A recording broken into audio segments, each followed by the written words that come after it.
திருத்துவ தேவனை நம்புவது ரொம்ப முக்கியம். பாருங்க, இந்த டாக்டர் வந்து ரொம்ப முக்கியம். சில பேர் நினைக்கிறாங்க அதை நம்ம என்னங்க பிரயோஜனம். ப்ராக்டிக்கலாக என்னங்க, ப்ராக்டிக்கலாக என்னன்னா, இவர் 3 நபர் ஆனால் ஒரே தெய்வம் அப்படின்னு சொன்னாலே கிண்டல் பண்ணுவாங்க. அது எப்படிங்க 3ஆக இருக்க முடியும், 1ஆக இருக்க முடியும்? புரியுது. அவங்க கிண்டல் பண்ணுறப்போ ஒரு விதத்தில் நான் புரிஞ்சுக்கிறேன். சரி, இது மனதளவில் ஏற்றுக்கொள்கிறது கொஞ்சம் கஷ்டமாக இருக்குது. 3 நபர் ஆனால் ஒரே தெய்வம். ஆனால் அப்படி இல்லைன்னா கிண்டல் பண்ணுறாங்களே, ஒருத்தராக தான் இருக்கணும் அப்படின்னு இருந்தா நான் கேட்குறேன், அந்த ஒருத்தருக்கு அன்பை எங்கே கற்றுக்கிட்டாரு, எப்போ கற்றுக்கிட்டார்? அப்போ ஃபஸ்ட்டு வந்து அவருக்கு அன்பு கூற தெரில. யார் அந்த ஒருத்தர்? அன்பு கூற தெரில. உலகத்தை உண்டாக்கிட்ட பிறகு, மனிதர்கள் உண்டாக்கின பிறகு தான் அன்பு கூறவே கற்றுக்கிட்டார் போல இருக்கு, தத்தகான்னு. ஆனால் கிறிஸ்தவம் சொல்லுது, இந்த பைபிள் சொல்லுது, வெளிப்படுத்துது, கடவுள் எப்படிப்பட்டவரா? ஆதியில் 3 நபர்கள் நித்தியமாய் பிதா குமாரன் பரிசுத்தாவியானவராய் இருந்து வருகிறவர். அவங்களுக்குள்ள அன்பு நிரம்பி வழிகிறது, குறைவே கிடையாது. அது ரொம்ப ஓவராக நிரம்பி வழிஞ்சதுனால தேவன் பார்த்தாரு, உலகத்தையே உண்டாக்கி அந்த நிறைவிலிருந்து உலகத்தை அன்பு கூறுகிறார். அவருக்கு எந்த குறைவும் கிடையாது. அவருக்கு அன்பு தேவை, மனிதனுடைய அன்பு அவருக்கு ஒன்றும் தேவை கிடையாது.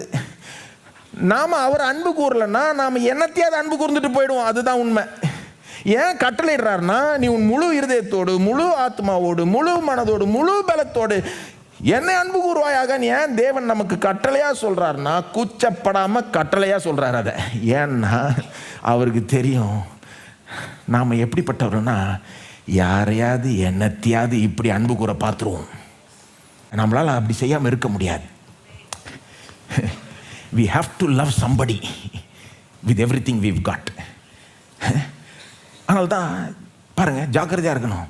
ஏன்னா நீங்கள் கடவுளை இப்படி அன்பு கூறலைன்னா வேற யாராவது இப்படி அன்பு கூற பார்த்துருவீங்க. வேற என்னத்தையாவது அன்பு கூற, ஒன்று ஒரு நபரை இப்படி அன்பு கூற பார்ப்பீங்க, அல்லது வேற ஏதாவது ஒரு காரியத்தின் மேலே ஒரு பற்று அதிகமாக ரொம்ப ஓவராக ஆயிடும். அது உங்களே அழிச்சிடும். சொல்லுவாங்க சிலர், இவங்க தான் எனக்கு உயிருங்க, இவங்க இல்லைன்னா எனக்கு ஒன்றுமே இல்லைங்க. ஜாக்கிரதையாக இருங்க, உயிரே போயிடும். இல்லைங்க, நான் விளையாட்டுக்கு சொல்லுங்க.